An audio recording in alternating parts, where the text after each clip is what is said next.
Hello. I am here today with Henrik Appert, the CEO of MagmaMath.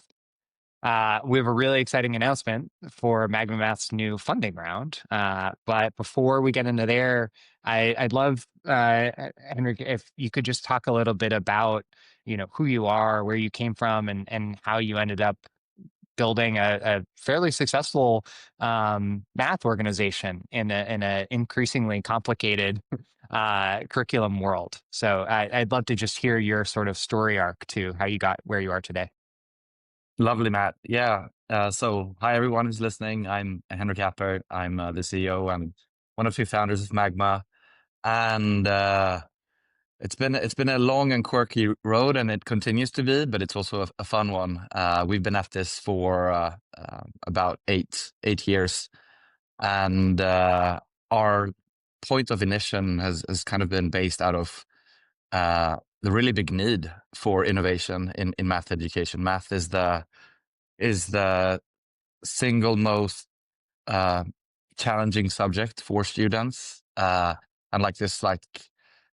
it really sets the foundation for future academic and professional growth. And so it's really important that we get math education done right. And so when we saw that there are so many students who struggle with it and that they don't think of themselves as mathematicians, we saw that there's a huge need, and also saw some potential remedies that could be accomplished alongside everything that's happening with technology and AI. So that's what we've been up to for the last 8 years. I'm an engineer. I'm Swedish.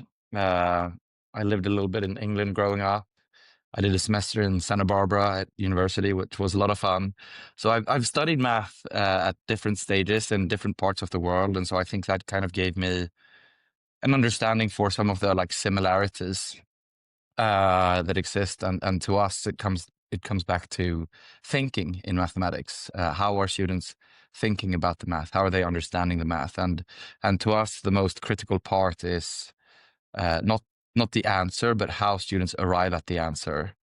Um, I have this memory of being 7, 8 years old and doing math with my dad at home, who was also an engineer, and I was very proud that I had gotten the answer right. And he sat down next to me and said, "Henrik, this is all great, but you got to show me how you arrived at the answer." And that's kind of stuck with me. And so when we looked at the technology space for mathematics, unfortunately, there are so many tools in the mathematical space, and some of them are great, and some of them I at least question the efficacy of them.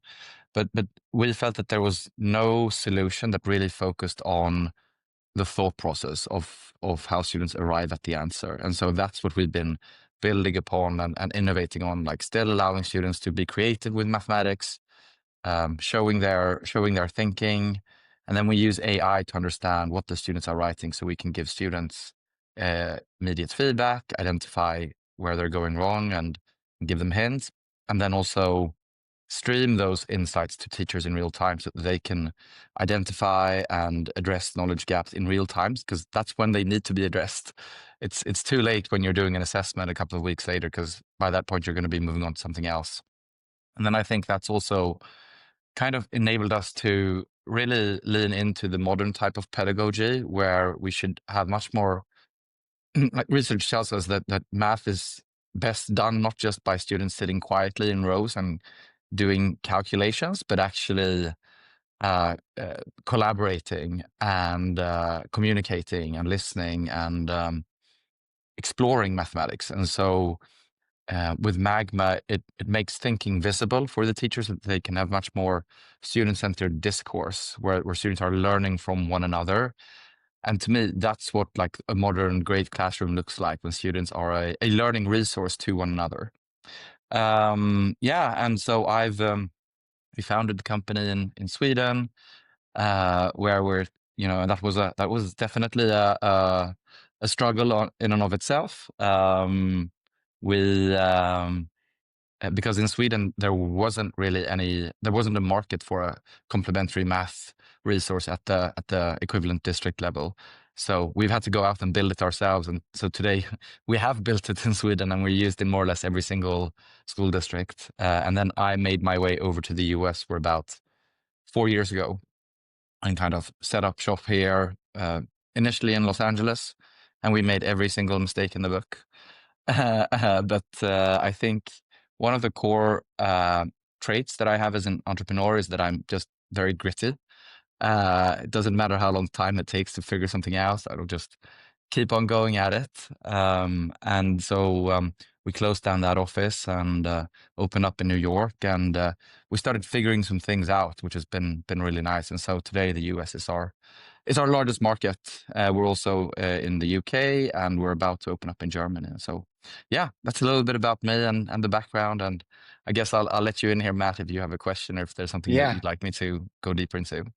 Yeah, that's so exciting. And I think as observer of the space, one of the coolest parts of, the AI or technology revolution of the past really 5 to 10 years, I'll expand it beyond just the chat GPT era, is this like explosion of modalities and ideas for how we might learn math, right? And I really appreciate the way that you're thinking about it, and it's sort of a deep foundational, philosophical approach.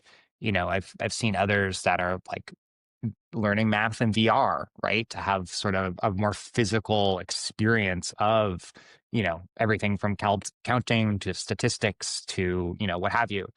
And I think I like earnestly, I don't know what is like best, but I'm so happy that there are new models being tried. And I think maybe the most important thing to me is all of them involve some form of real-time feedback, right? And that to me, the biggest difference from how I grew up learning math to today's students that frankly I'm pretty jealous of is they get to learn in real time. And say what you will about like the teacher's role versus technology's role. I think that I would hope there's pretty universal agreement on it is better to get feedback faster. And I think that is of this crop of companies, yourselves included, is the coolest thing that students now have access to. And I imagine, and I'd love to hear your take on it, has really changed the way that that sort of math development curve can work when you can intervene so specifically, so quickly. Yeah, I of course 100% agree with you, Matt, and I think it's a very uncontroversial take that faster feedback is better than slower feedback. Yeah.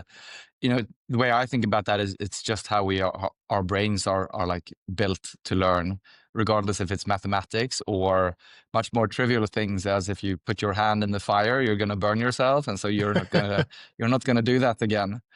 And I think that. I think that you're definitely right that there are a lot of opportunities for our young learners today. I also think that they face a lot of challenges that you and I didn't face when we were growing up. I think that there are so many more distractions and things competing for their focus. Um, so if you're able to like walk that tightrope, I think it can be really really amazing. And I also think it makes it more challenging for teachers today. Yeah. Uh, like when we were in the classroom, there wasn't too many things competing with our interests, so we'd put our focus on what the teacher was hopefully trying to help us focus on. And today, I just think that there are so many more things that are competing for the students' interests. So that being said, I think and you talk about the modality piece. I think that's great. I think it's important that we think about, well, how do we tap into to students' curiosity and what makes them interested and what makes them engaged? Because we just know that if we're engaged and if we're curious about what it is that we have in front of us, we're just going to do a much better job of actually understanding what it is that we are, exploring here, versus completing tasks but not really being engaged. And I don't think we retain, and I don't think we, you know, information only becomes knowledge when we actually understand it and we can like do something in our brains with it, if you will. And I think that is more challenging today due to these things that are perhaps distractions. Yeah. Yeah, I'm curious. You talked a little bit about having to really make a market in Sweden, when you were just getting off the ground. That the thing that you were selling, there wasn't necessarily, it sounds like, a line item in the school budget to buy it. And you know, I wonder if that might have been a good and healthy thing for you to learn early in the company's life cycle. That it was like, hey, we believe very strongly in this, the potential of this solution. We have to bring others to our side in this cause, and that's going to be hard. So, could you talk just a little bit about what that process was like and why? I mean, it sounds like maybe it was just necessity that made it, but what was it like having to sort of carve that out in your home country? And then we'll talk a little bit about the U.S. But first, in your home country, convincing a set of, I imagine, political stakeholders that what you were building was important. That's a lovely, like very positive mindset that you're thinking about it, that it perhaps was a necessity. And I haven't actually reflected about it in that way, but I think you're probably right. I think what it forced us to do was to really be able to really articulate what it is that we are doing and why what we are doing is important and why it is important for um, the equivalent of district leaders in Sweden. And so I think I think it helped us shape us into the organization that we've become today, which is a very customer centric organization. We are adamant about really understanding what the needs of our school district leaders, of our principals, of our teachers, and of our students are, and being with them every single step of the way. So we think of ourselves much more as a partner versus a solution provider or a vendor. Um, and I think that one of the main, like if I put on the entrepreneur hat in the edtech space, one of the largest challenges, or one of the main reasons why I see startups not have success in this space, is not because they don't get the product right, but they don't get their go-to-market motion right. And so I think that we had to learn the hard way. And I'd be lying to you if I said, "Oh, I loved it so much," when we had to knock knock on the doors for the 100th time and try to get people to understand why this was important. Um, but I think it did shape us into the sales organization that we've become today. And so at Magma, like sales is actually something great. It's a very positive. In Sweden, where I'm from, it can sometimes be seen as something like yeah, a little bit frowned upon, if you will. And so I am today very like it's. I listen to this other pod, and sometimes he would have this question about like, well, what's an experience that you're grateful for that you've had today, but that you wouldn't want to have again? And I guess maybe maybe like building that market from the ground up has been one of those experiences. I think and this could potentially be a good segue into the US market. So I think there are math education, it's more the same than different in Sweden and in the US. That there are differences, but we have pretty large cultural differences about how decisions are being made at the district level in Sweden versus in the US. And personally, I actually prefer the way it's been done in the US, and I think it has to do with the size and scale of things here versus the size of things in Sweden. Sweden is it's a population of about 10 million people. There's about like 1.2 million students in the K through 12 space, maybe 1.3. And the US is just so much vaster. So you need much more like top-down approach. And Sweden is very consensus seeking. So a district leader will say, well, this is up to the principals, and the principals will say, well, this is up to the teachers. But that's really challenging for an edtech company because one of the challenges in edtech is that there isn't too much money per student. And so in order to make a feasible business, and I think as an entrepreneur, it's important that you build a feasible business so that you can stand on your own 2 feet. you need to make that kind of equation work for you. You need to make the business model work. And so the way you do that, if you can't get that much money per student, you need to get volume, and you get volume by doing things at the district level. And so in Sweden, we had to educate them on why they needed to buy this at the district levels, because in Sweden there's like 7,000 schools, but it's only 290 municipalities, which is the equivalent of a school district. And so transitioning to the US, we came and we spoke to, once we figured out how we actually meet district leaders, and that was a huge challenge, but we started figuring that out, and I think that was kind of like a key to the scaling that we're doing now, was that here decision makers weren't afraid to actually take decisions. I mean, still, of course, including the rest of their staff, and I think that's very, very important. We don't want to shove decisions down the throats of our organization, but facilitating for a decision to be made together with some key decision makers, and that's been very positive for our expansion in the US. That's awesome. And I would, I like this analogy of like sometimes you have to go through the fire to get where you're going. And um, having watched the edtech ecosystem and frankly being guilty of this myself, I think there are a lot of entrepreneurs and investors who sort of put their heads in the sand about the sort of policy reality of adoptions, particularly when you're playing in the curriculum space, right? Where, fundamental to an adoption is, you know, varying degrees of that consensus seeking that you're talking about. And you see a lot of parents starting ed tech companies that have the, world class intentions and often like pretty incredible products, but they haven't been thoughtful about how they're going to do the go to market and recognizing that part of the go to market effort is advocacy. And advocacy can mean a million different things and should mean a million different things because there's not, and I'm sure you can talk about this in your US experience. There's not like you hire one person and then all of a sudden the entire US market is unlocked.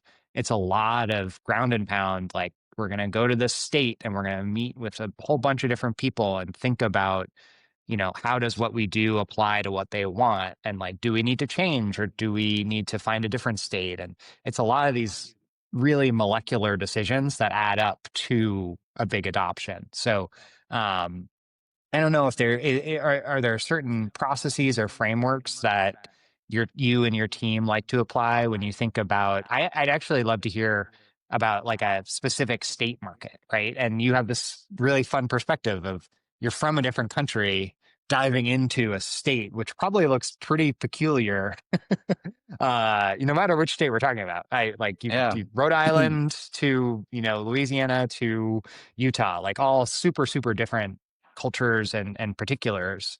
What does that process look like for you guys? Yeah, I think I'm happy to expand a little bit on that. And so just to give our listeners some context, so today we have customers in more than 40 states in the US. It might even be 45. And some of our like best performing states are New York, which is where we have our US headquarters, and Texas, where we also just recently opened an office actually. And if you think about New York and Texas, in many senses, Two of the most complicated markets possible to sell into in the whole world. exactly, and they're also quite different. In I think also like how we talk about things politically, they can seem very different. And I'm not saying that they're not. And they also like all share the common goals of really caring about what's best for their students and wanting to enable their teachers to spend their time on meaningful things. They both want research-based pedagogy.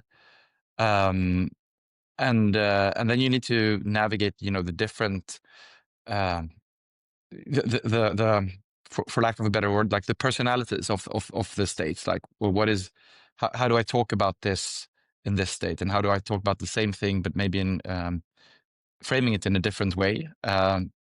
while still staying true to what you really believe in. I think it's impossible to like please everyone. Uh, and I don't think you should. I think you need to know what it is that you stand for as a solution provider. What is it that you believe in? And we try to find that. We try to find out as early on in the sales process as possible about the pedagogical philosophy of the district that we're speaking to, what it is that they are trying to achieve, um, and make sure that we align to that. Because if we do, then great, then we can be a partner and we can problem solve together. And if we think that, hey, what you're trying to achieve is, if that doesn't fit fairly well to what it is that we're believing in, we're not the right partner for them. And it's better for everyone. It's better for them that they find who they are looking for. 100%. And it's better for us that we're not spending our time trying to fit a round peg into a square hole, if that's the expression. I'm not sure. Yeah. Yeah. Um, and then I think, now I've spoken a little bit philosophically about it. And so to be more tangible, how have we ended up in, over 45 states? I think one is the types of events that we've gone to. It's been like, for us, we have a top-down approach where we try to meet with decision makers, superintendents. They do certain types of conferences that are often nationwide. And so we go to them and we don't know which states they are going to be from. And then we follow up with them. We try to go and visit our districts to the extent we can. And we really prioritize doing that. Um, and then when we do find partners that match with what it is we're doing, we overinvest in implementation. You can have the best product solution in the world, but if you're not helping teachers and students have success with the tool, they're not going to get the results that they are looking for. And if they don't get the results that they are looking for, they're going to churn. And it's bad for us. It's bad business. It's even worse for the teachers because they've had to take the time to learn a tool that they didn't have success with, and then they have to learn something else, and that's a waste of their time and it's a waste of the students' time. So I think the reason why we've, as I said, New York and Texas have been some of our best states is that we found customers there early on, and then we've done great implementations. We've really cared about the implementation every single step of the way, and then word spreads. So we have this joke. We like one of our first full district implementations was on Long Island, a district called Sewanaka. I think we have more than 30 districts or something like that on Long Island today in one shape or form. And so we joke that it's Magma Island, which is I love that. yeah. One last more fun question before we go here. When you think about the future of the K-12 school, so call it 2030. So not Jetsons, space age, whatever, but like far enough away that some pretty cool things could happen between then and now. What are some of the characteristics that you hope will be true for that classroom? Again, that classroom of 2030.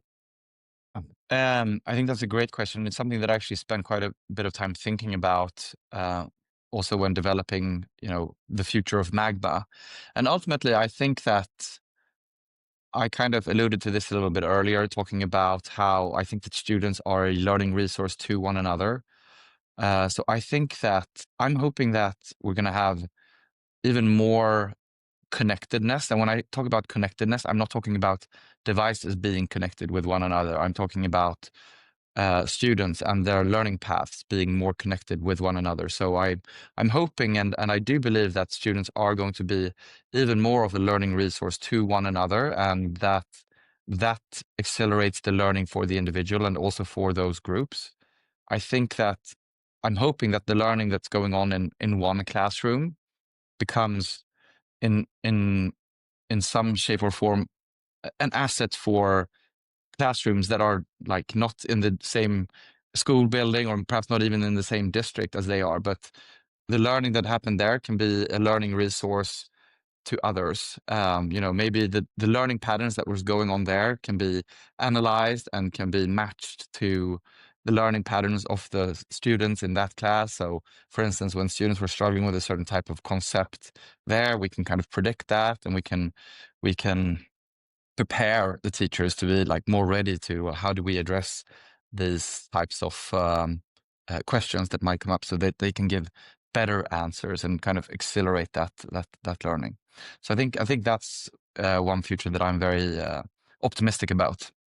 Yeah, I love that. And I would love to double down on this concept of having students learn from each other and feel like they're on more of a journey together rather than just being marched in a direction that they have no control over. I think that would be a really rewarding thing for me to see as well. So thank you for sharing that school, that classroom of the future. Thank you for sharing the news of your funding round. I'm really excited to continue to watch you all grow. And I hope that the math scores in the U.S. and around the world start trending in a more positive direction, and that you guys will be a contributor to that movement. So thank you. Thank you, Matt.